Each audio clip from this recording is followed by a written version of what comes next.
Before you buy your first buy-to-let property, you have to know these 6 big things to maximize your returns. So I've broken this down into a target framework. It's what we use at Aspire to analyze all of our properties. So let's go through it. The first thing we're looking at is type of property. So the type of property is really important when we're making an investment. So a lot of people, now take this with a caveat. If you live in central London, it's a little bit different on this. But in general, you want 2 to 4 bed freehold properties. Now, why 2 to 4 bed? Well, because we're not looking for a single individual looking to rent for a little while straight out of university, nor are we looking for somebody to, I don't know, like renting out a 5 bed. It's not really getting any bigger of a family, and the rent versus purchase price isn't that much. Whereas 2 to 4 beds, it's got people that want to downsize, people that want to upsize, people that are starting their family, people that have already got a family. And ultimately, what we're looking for in terms of a tenant type is somebody to come in and make your house their home. It's also the highest demand in terms of the unit availability in a property. When there's more demand, not as much supply in relation to demand, prices go up. And so we're really looking for that strong capital growth in this. The reason for the freehold element is when you buy a property, it's really not the valuable piece. I know it's nice, the bricks and mortar, but actually it's having the rights to the ground beneath it. And a freehold is what gives you that. So a freehold property gives you the right of the land above it. Whereas if you buy a block of flats, let's say, and it's a leasehold property, you do not own the ground beneath it. And so you pay ground rent all the time. If not, definitely you will also pay service charge because you do not own it. You are renting the space that your flat or house is in. So freehold only, unless you live in central London where it's pretty much all leasehold. Do not buy leasehold property, and that includes in city centre locations outside of London. I just would strongly recommend against it. Next is area. The area is really important. Now, the thing is, there's a lot of economics, but I'm going to give you some to really give you some guidance. So number 1, Ofsted. Ofsted is a really good indication. So something we look for is good or outstanding schools with the Ofsted report, which you can find online, by the way, for local schools.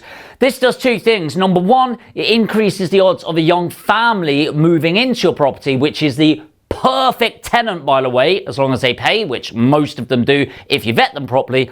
And the reason I go for good or outstanding schools, you might find this a little bit harsh, but it increases the odds of it being a decent family in a decent area. If there's good or outstanding schools, it often attracts wealth.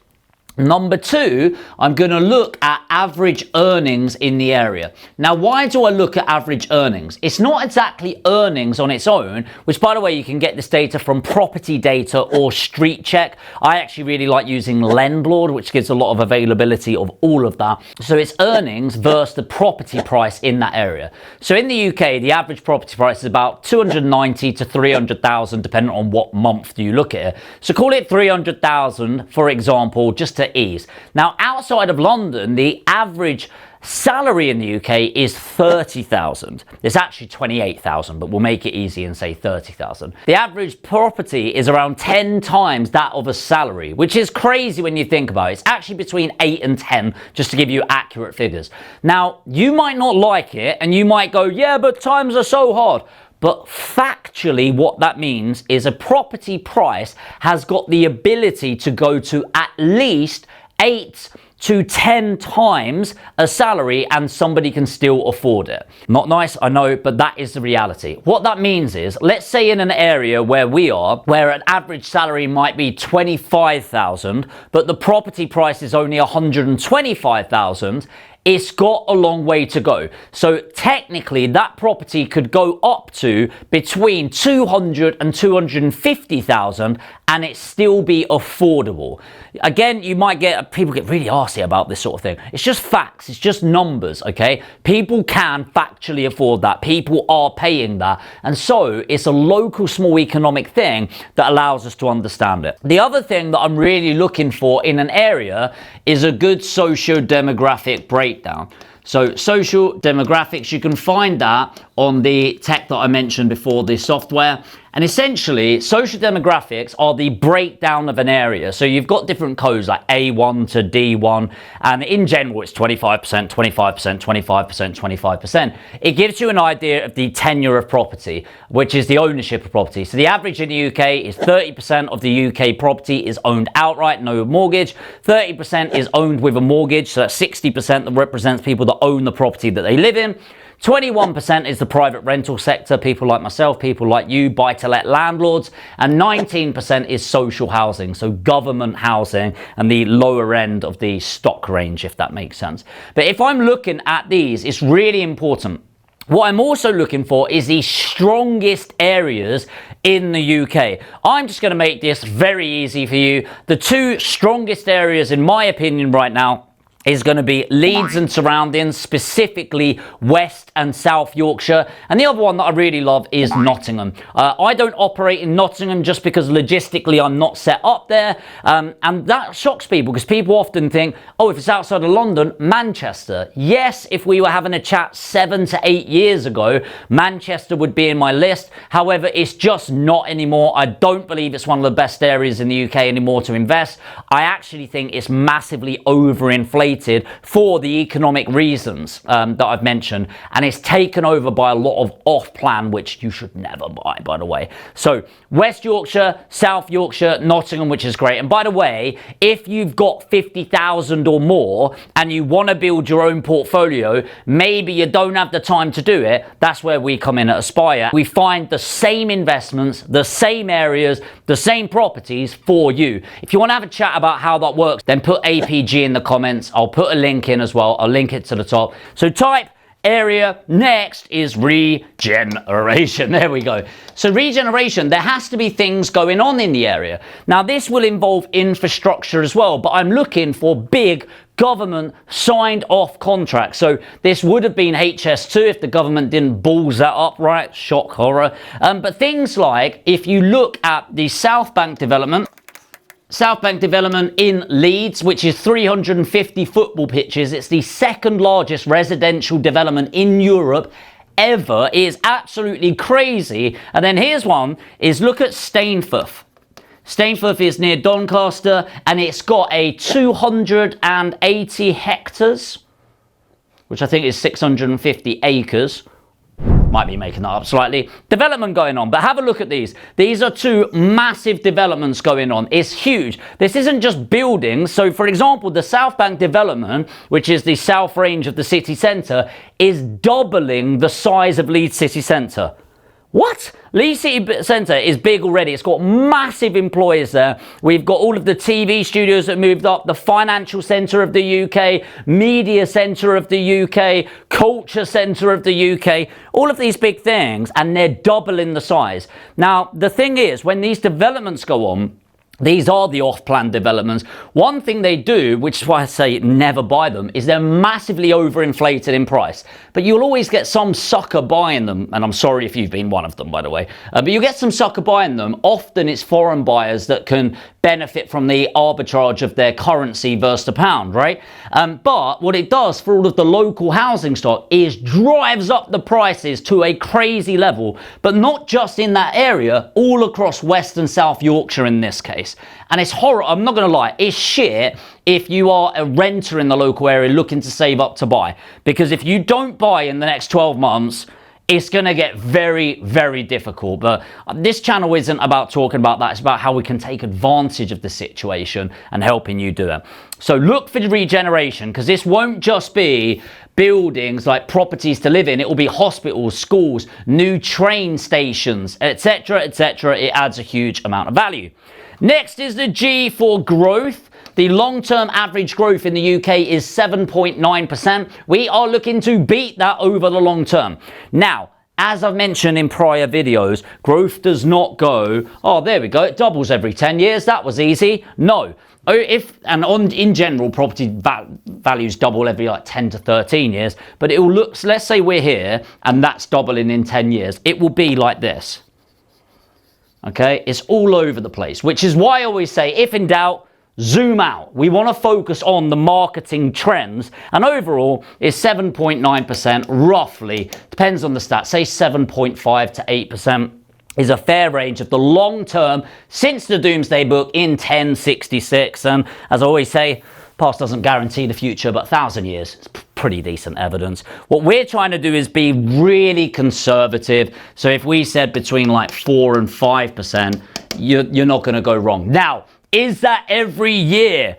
No, that's not going to be every single year. If you look at the last 12 months, the market's retracted very deliberately. But what we're trying to do is beat that. And a lot of it has to do with infrastructure. It has to do with investment. It has to do with funding routes. It has to do with industry, local amenities, train tracks, bus stations, and a whole lot more, including government funding, which is why the actual buying of the property is the easy part. It's all the stuff at the beginning and then going through to managing your property. Next, this might piss some people off, existing.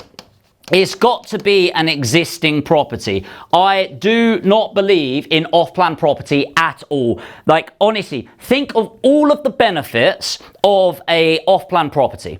Essentially, it gets built. There's capital growth in the area. Somebody wants to live there. All of the things you are guaranteed to also have from an existing property. If there's capital growth, there's also capital growth here. And in fact, there's faster capital growth on existing properties than new builds, because new builds are overinflated prices because it's new. But guess what happens a year or two after somebody lives in it? It's not new anymore. And the new off-plan opportunity has been built next door. So the thing that really pisses me off is, number one, you sold it like off-plan sales agents, we don't charge you a fee. It's like, yeah, because they're making 40 grand in commissions. What you often pay over as your exchange fee that locks you in goes to them as a sales commission, all right? It's a massively overinflated price. There's huge risks of it not even getting developed. Google it. And even when it does get developed, massive issues with it. And I've just had a friend come to me who put down deposits for 2 properties. I blame myself for allowing him to do that, by the way. They've downvalued by 50 grand a piece, and you think, well, he must be able to pull out of the exchange, right? Nope. If you want to buy these, you now have to put in an additional £50,000 a piece. Otherwise, you lose the 40 grand a piece that you exchanged on. What? Off plan, stay away from it. It is a fool's game. You are literally buying air and making the gamble that it actually gets built. It may get built. Will it value up? Who knows? What will be the quality? Who knows? But I can guarantee you, factually, you are going to pay over the odds on this. And it's just, do your research, and I'll stop there. But existing properties only. I like history. I like bricks and mortar. I like looking at the history of this particular property. How has it performed over the last 10, 20 years? It's going to be an indication of the future. And if you can track the growth trends in pricing, of rents, etc., you're going to do well. Finally is tenant types. And tenant type is really important to me. I was actually talking to somebody yesterday about this. It's not about whether they're a working professional or LHA, it's that they've got a history. So I'm a bit overkill on this, and I actually own the management company. So we're a full funnel sourcer. So we find the property, negotiate it, get it through legals, get the finance in place for you, do the refurbishment, and we manage it. And because I actually do this full process and manage the end, I obsess about the tenant type. So a majority of our portfolio is young working professionals, but ultimately I'm not against a council tenant either if they've got track record. And what we look at over this is I'm looking ideally for somebody that's going to move into your house and make it their home. And often this is going to be a young family, and I look up to 5 years of history. So if they've been renting for 5 years, I will talk to 5 years worth of landlords, and I will ask for evidence that they've been a great tenant, looked after the property, and paid on time. Now, that is a good tip for you, because most people don't even reference old landlords. And if they do, they reference the landlord of the property where they're living. The problem is, put yourself in this scenario. Let's say they're a terrible tenant, okay? And you go to that landlord and go, how good are they?